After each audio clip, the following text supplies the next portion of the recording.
Setelah Ehud mati, orang Israel melakukan pula apa yang jahat di mata Tuhan. Lalu Tuhan menyerahkan mereka ke dalam tangan Yabin, Raja Kanaan, yang memerintah di Hazor. Panglima tentaranya ialah Sisera, yang diam di Haroset Hagoyim. Lalu orang Israel berseru kepada Tuhan, sebab Sisera mempunyai 900 kereta besi, dan 20 tahun lamanya ia menindas orang Israel dengan keras. Pada waktu itu, Deborah, seorang nabiah, istri Lapidot, memerintah sebagai hakim atas orang Israel. Ia biasa duduk di bawah pohon korma Deborah, antara Rama dan Betel, di pegunungan Efraim, dan orang Israel menghadap dia untuk berhakim kepadanya. Ia menyuruh memanggil Barak bin Abinoam dari Kedes di daerah Naftali, lalu berkata kepadanya, "Bukankah Tuhan, Allah Israel, memerintahkan demikian? Majulah, bergeraklah menuju Gunung Tabor dengan membawa 10.000 orang Bani Naftali dan Bani Zebulun bersama-sama dengan engkau. Dan aku akan menggerakkan Sisera, panglima tentara Yabin, dengan kereta-keretanya dan pasukan-pasukannya menuju engkau ke sungai Kison. Dan aku akan menyerahkan dia ke dalam tanganmu." Jawab Barak kepada Deborah, "Jika engkau turut maju, aku pun maju.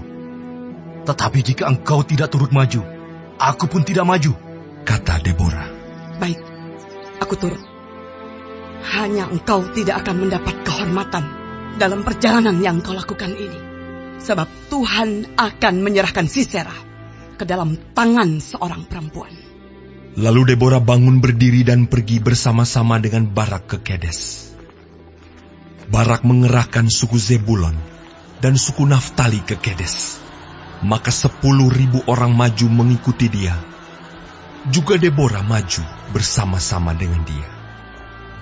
Adapun Heber, orang Keni itu, telah memisahkan diri dari suku Keni, dari anak-anak Hobab ipar Musa, dan telah berpindah-pindah memasang kemahnya sampai ke pohon Tarbantin di Zaanaim yang dekat Kedes. Setelah dikabarkan kepada Sisera bahwa Barak bin Abinoam telah maju ke Gunung Tabor, dikerahkannyalah segala keretanya, 900 kereta besi, dan seluruh rakyat yang bersama-sama dengan dia, dari Haroset Hagoyim ke sungai Kison. Lalu berkatalah Deborah kepada Barak, "Bersiaplah, sebab inilah harinya Tuhan menyerahkan Sisera ke dalam tanganmu. Bukankah Tuhan telah maju di depan engkau?" Lalu turunlah Barak dari Gunung Tabor, dan 10.000 orang mengikuti dia. Dan Tuhan mengacaukan Sisera serta segala keretanya, dan seluruh tentaranya oleh mata pedang di depan Barak. Sehingga Sisera turun dari keretanya, dan melarikan diri dengan berjalan kaki. Lalu Barak mengejar kereta-kereta, dan tentara itu sampai di Haroset Hagoyim. Dan seluruh tentara Sisera tewas oleh mata pedang. Tidak ada seorang pun yang tinggal hidup. Tetapi Sisera dengan berjalan kaki melarikan diri ke kemah Yael, istri Heber, orang Keni itu.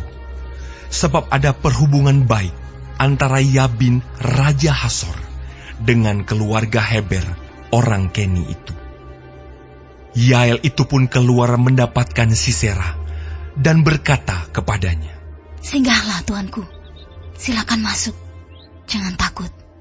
Lalu singgahlah ia ke dalam kemah perempuan itu, dan perempuan itu menutupi dia dengan selimut. Kemudian berkatalah ia kepada perempuan itu, "Berilah kiranya aku minum air sedikit. Aku haus." Lalu perempuan itu membuka kirbat susu, diberinyalah dia minum, dan diselimutinya pula. Lagi katanya kepada perempuan itu, "Berdirilah di depan pintu kemah, dan apabila ada orang datang dan bertanya kepadamu, 'Ada orang di sini?' maka jawablah, 'Tidak ada.'" Tetapi Yael, istri Heber, mengambil patok kemah, diambilnya pula palu, mendekatinya diam-diam, Lalu dilantaknyalah patok itu masuk ke dalam pelepisnya, sampai tembus ke tanah. Sebab ia telah tidur nyenyak karena lelahnya, maka matilah orang itu. Pada waktu itu muncullah Barak yang mengejar Sisera. Keluarlah Yael mendapatkan dia, dan berkata kepadanya, Mari, aku akan menunjukkan kepadamu orang yang kau cari itu. Lalu masuklah Barak ke dalam, dan tampaklah Sisera mati, tergeletak dengan patok dalam pelepisnya. Demikianlah Allah pada hari itu menundukkan Yabin Raja Kanaan di depan orang Israel. Dan kekuasaan orang Israel kian keras menekan Yabin, Raja Kanaan, sampai mereka melenyapkan Yabin, Raja Kanaan itu.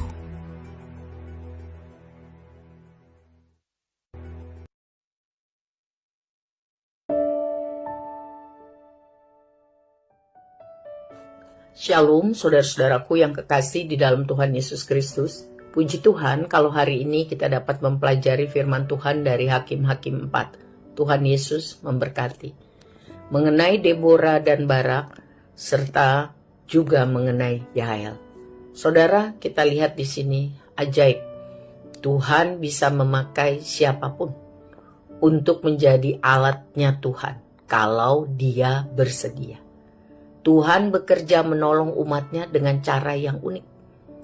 Ya, Tuhan memakai Deborah, seorang wanita, ya, seorang nabiah, seorang istri, ya, yang mempunyai hati yang taat dan iman kepada Tuhan. Dia adalah pemimpin rohani bagi umat Tuhan. Ia peka akan hati Tuhan. Ia tahu persis waktu Tuhan. Deborah sadar, sebagai wanita, ia memiliki keterbatasan, terutama dalam hal kemampuan perang. Ya, maka ia memanggil Barak, pemimpin, panglima perang. Tapi ternyata Barak tidak berani maju jika tidak didukung Deborah. Dengan rendah hati, Deborah mendampinginya. Jelas, sikap Barak membuat kehormatan dalam memenangkan perang jatuh ke tangan Deborah. Tuhan memakai duet Deborah dan Barak membuat tentara pasukan musuh dipimpin Panglima Yabin kocar kacir. Dan kemenangan tuntas mengalahkan Panglima Yabin justru diperoleh oleh ibu rumah tangga yang cerdas, cekatan, tanggap dengan cepat. Yael, istri Heber, orang Keni, yang menghancurkan, menghabiskan nyawa Yabin. Saudara, di balik kemenangan Israel atas Yabin dan panglimanya Sisera, kita tahu Tuhanlah yang bekerja dengan kuasanya. Melalui Deborah, seorang wanita yang peka dan rendah hati, melalui Yael, ibu rumah tangga yang sederhana, tetapi dengan sigap dan tangkas dia mengambil peluang. Juga melalui Barak, panglima perang laki-laki yang bimbang. Semua dipakai Tuhan untuk maksud rencananya tergenapi. Mari saudara, kita semua adalah orang-orang pilihan Tuhan. Seharusnya kita hidup sebagai laskar Kristus. Memang tidak sempurna, memang penuh dengan kelemahan. Mari kita tingkatkan bersama Tuhan iman dan ketaatan kita. Dengar apa yang Tuhan perintahkan dan lakukan.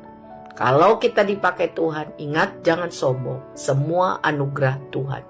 Kalau kita dipilih Tuhan, jangan penakut, jangan pengecut, lakukan karena roh Tuhan beserta kita, membantu dalam kelemahan kita. Jadi semua pujian dan hormat hanya bagi Tuhan.